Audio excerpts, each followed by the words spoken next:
కర్ణాటక, మహారాష్ట్రతో పాటు తెలంగాణ వ్యాప్తంగా విస్తారంగా కురుస్తున్న వర్షాలతో గోదావరి, కృష్ణా నదులు ఉప్పొంగుతున్నాయి. ప్రాణహిత నుంచి భారీగా వరద వచ్చి గోదావరిలో కలుస్తోంది. దీంతో భద్రాచలం వద్ద ప్రమాద స్థాయికి మించి గోదావరి ప్రవహిస్తోంది. దిగువన ఇంద్రావతి, తాలిపేరు, కిన్నెరసాని నుంచి భారీగా వరద వస్తుండటంతో భద్రాచలం వద్ద గోదావరి ప్రవాహం క్రమేణా పెరుగుతోంది. ప్రస్తుతం భద్రాచలం గోదావరి నీటి మట్టం 51 అడుగుల వద్ద ఉంది.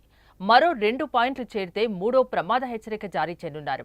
ఇప్పటికే చెర్ల, దుమ్మగూడెం మండలంలోని పలు గ్రామాలు నీట మునిగాయి. మరోపక్క పర్ణశాల వద్ద ఉన్న సీతమ్మ నారచీర ప్రాంతంతో పాటు స్నానాల ఘాట్ పూర్తిగా మునిగిపోయింది.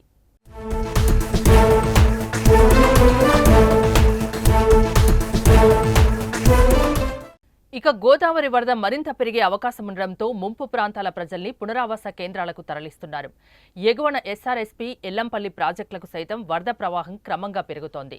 వరద ప్రభావిత ప్రాంతాల్లో ప్రజలకు ఇబ్బందులు కలగకుండా అధికారులు చర్యలు తీసుకోవాలని కలెక్టర్ ఆదేశాలు జారీ చేశారు.